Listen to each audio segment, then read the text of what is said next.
Ռուսաստանը ինքը ծայրագավառն է արևմուտքի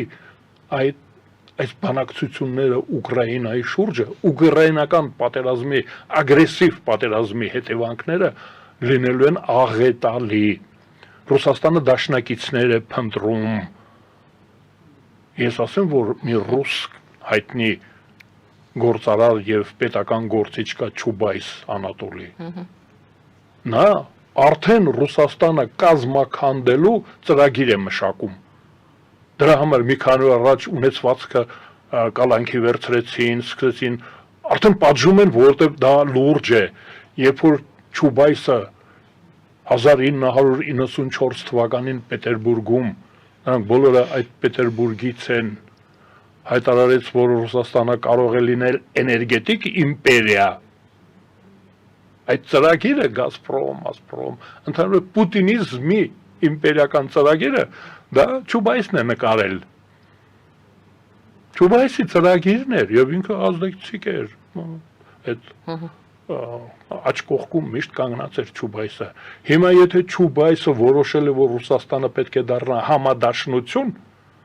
կոնֆեդերացիա, ուրեմն Ռուսաստանի Կիրիենկոյի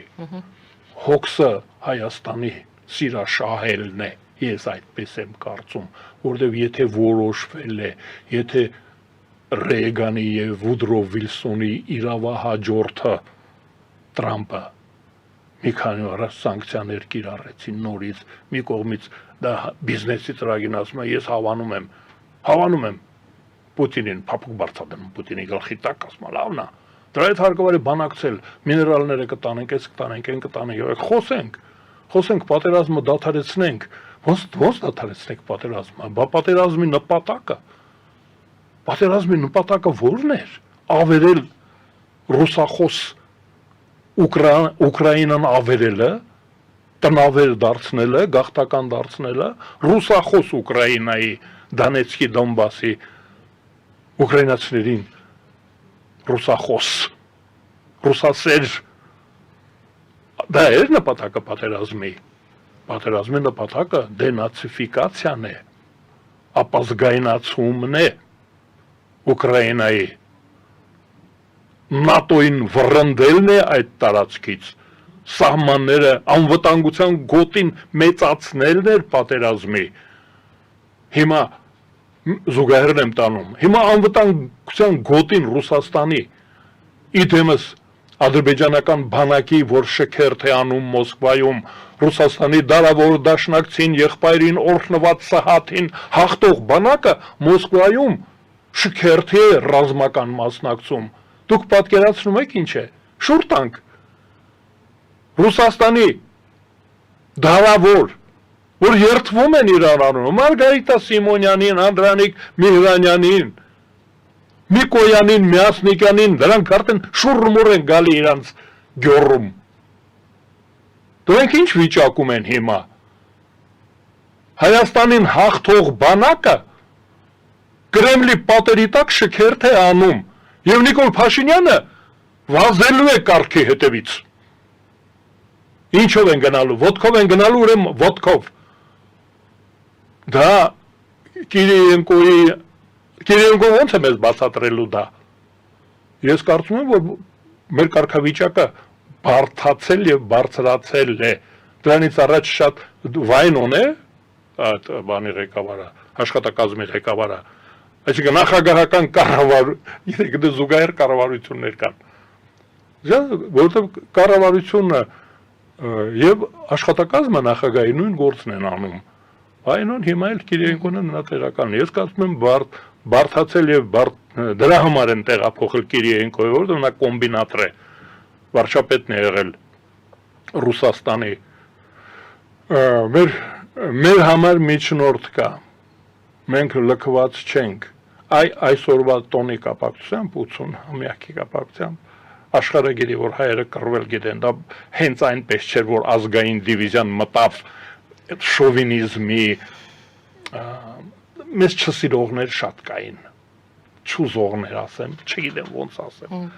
շատ կային, որ չէին ուզենա, որ մենք զենքը ձեռքներից մտնենք հակառակորդի մայրաքաղաք։ չէին ուզում, բայց մերոնք մտել են, դա կարևոր է, տեսեք, ես դրանից ինձ լավ եմ զգում, ակնարկ եմ անում Բաքվին ու Անկարային, մենք կգտնենք մեկին, որի հետ հայկական դիվիզիա կմտնի Անկարա, մենք սպասում ենք այդ օր, Ռիչարդ առյուծասիրտը դեռ կգա, մեկն ու մեկը Բարբարոսը գալու է, մենք նրանց հետ կմտնենք այդ օրն է, հիմա ես կարծում եմ, որ մենք քանի որ չունենք այդ ժուչոք, այնտեղ մեկը չկա, որ ասի ես մի քիչ առաջ ներեյա որոշել են սենց հատրեք, սուխարիկ չորացրեք, պատրաստվեք, որ Սիբիր եք գնում, կամ ընդհակառակը լավա լինելու, չունենք, ինֆորմացիա չունենք, դրա համար վերլուծություն, այ ասում ենք, որ քանի որ Ռուսաստանը բոլոր ծանր պատերազմներից հետո ազատականացել է, եթե ձեր օրակարգում կա, դու գիտեք, որ ազգերի ինքնորոշման իրավունքը որտեղից է պարտադրվել իմպերիական Ռուսաստանին, դեմոկրատական Ռուսաստանին և սովետական Ռուսաստանին, ազգերի ինքնորոշման իրավունքը, դա Լենինը չի հնարել, Ուկրաինայի սովետական սոցիալիստական հանրապետության քարտեզը Լենինը չի գծել, Լենինը ստացել է ժառանգություն, Վիլհելմ II կայզերը այդ չարագործ, նա 1916 թվականի նոյեմբերին մանիֆեստ է ստորագրել, ճանաչում եմ օկուպացված, գերմանական բանակը օկուպացրել էր Լեհաստանը և Ուկրաինան օկուպացված Լեհաստանում վերականգնում եմ լեհական թագավորությունը և օկուպացված Կիևում գերմանական բանակի կողմից վերականգնում եմ ուկրաինական պետությունը 16 թվականի աշնանը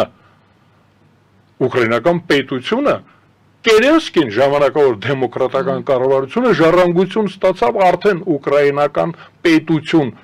իր զորքերով, դատարաններով, ազգային ժողովով և կառավարությունով ու Կերենսկին խնդրում էր, ասում էր համաձայնվեք ավտոնոմիայի կարգավիճակով, պատերազմը վերջանա կքննարկենք Ուկրաինացիները չհամաձայնեցին, ասացին չէ, Ֆինլանդիան Կերենսկին խնդրում էր Մաներհեյմին հայտնի, խնդրում էր, ասում էր միացի, բոլշևիկներին վրընդենք, պայման, ասում էր, ճիշտ այնպես, ինչպես Գերմանիան ճանաչել է Ֆինլանդիայի անկախությունը, դուք ճանաչեք Պետերբուրգը մաքրենք, տանք դեմոկրատական Ռուսաստանին, այսինքն կայզերը Գերմանիայի 1916 թվականի նոյեմբեր ամսին հռչակել է Ուկրաինա, Լեհաստան պետություն, օկուպացված և Ֆինլանդիա, մեր միասնիկյանն էլ Բելորուսիա հռչակեց անկախ մեր Նախիջևան նադանու ընդեղից էր, ուրեմն հաջորդը 1944 թվականի աշնանը, այդ աշունը չի գալի էլի ռուսների վրա, 1,5 միլիոն ռուս, 1,5 նժդեհ չէր մենակ, 1,5 միլիոն ռուս զենքը ձեռքին կռվում էր սովետական միության դեմ, Ռուսաստանի դեմ չէ, նրանք ասում էին մենք սովետի դեմ ենք կռվում, մենք Ռուսաստանի դեմ վլասովականները, ես նրանց հետ իմ խցիկում վլասովականներ են եղել և Յուրա Շուխևիչը, այն որ դուք ասում եք մեկ ասում եք չէ, իմ երիտասարդ տարիքում ես 30 տարեկան եմ և ինձ հետ այն տարիքի վլասովականներ կային, նրանք ասում էին մենք ազգային փոքրամասնությունների պետականության կողմից էինք, Գերմանիան խոստանում էր և կա մանիֆեստը 1944 թվականի նոյեմբերի Ռուսաստանի ժողովուրդների ազատագրման կոմիտեի մանիֆեստը Վլասովի ղեկավարությամբ 30 քանի հոգի գեներալներ ստորագրել են ռուս գեներալներ վերմախտում, գերմանական բանակում ծառայող մենք նժդեհի մասին ենք միշտ խոսում, Բանդերայի մասին ենք խոսում, 1,5 միլիոն ռուս կռվում էր Ռուսաստանի դեմ, սովետական միության դեմ, այն նրանք երկրորդ մանիֆեստը ստորագրեցին, սովետական միության ժողովուրդների ազատության մանիֆեստը, այսինքն վլասովականները, դա հասկանալ է, չէ՞ որ դա Ռոզենբերգի ինստիտուտն էր, գերմանական իշխանությունը հայտարարեց, որ պատերազմի ավարտից հետո կամ հենց պատերազմի ժամանակ ճանաչում է սովետական հանրապետությունների անկախ պետություն ունենալու իրավունքը, ինքնորոշման իրավունքի շրջանակներում ելույթները, դրանք իմիջիայլոց գաղտնազերծված են, գաղտնի չեն։ Իմ դատավճիռը օրինակ գաղտնիք է պետական, դուք չեք կարող ստանալ, բայց Վլասովի ցուցմունքները կարող եք, Տոխաչևսկու ցուցմունքները կարող եք ստանալ, իմը չէ, Նավասարդյան Աշոտինը չէ, գաղտնիք է, դա չի կարելի, պետական գաղտնիք է։ 1944 թվականի նոյեմբերին Պրագայի մանիֆեստով ռուսական բանակը 1.5 միլիոնանոց, որ կռվում էր սովետական միության դեմ վերմախտի հետ միասին, ճանաչել է սովետական սոցիալիստական հանրապետությունների ինքնորոշման իրավունքը,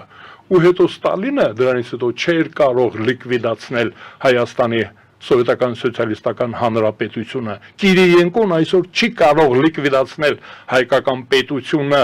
ես դրան եմ բերում, չի կարող, որովհետև մեր թիկունքում կանգնած է արևմուտքը թույլ չի տալիս, ֆրագմենտացիայի քաղաքականություն է վարում Ամերիկան արդեն 200 տարի, Եվրոպան արդեն 80 տարի, 80 տարի է ֆրագմենտացիայի, չկա ֆրանսիական իմպերիան, գոյություն չունի, չկա պորտուգալական իմպերիան, Նիկարագուան, չգիտեմ որտեղ են, նրանք չկան, չկա բրիտանական իմպերիան, Հնդկաստանն ու Պակիստանը միջուկային զենքով ուզում են պատերազմ սկսել, չկան, ֆրագմենտացիան դա մայր ճանապարհն է,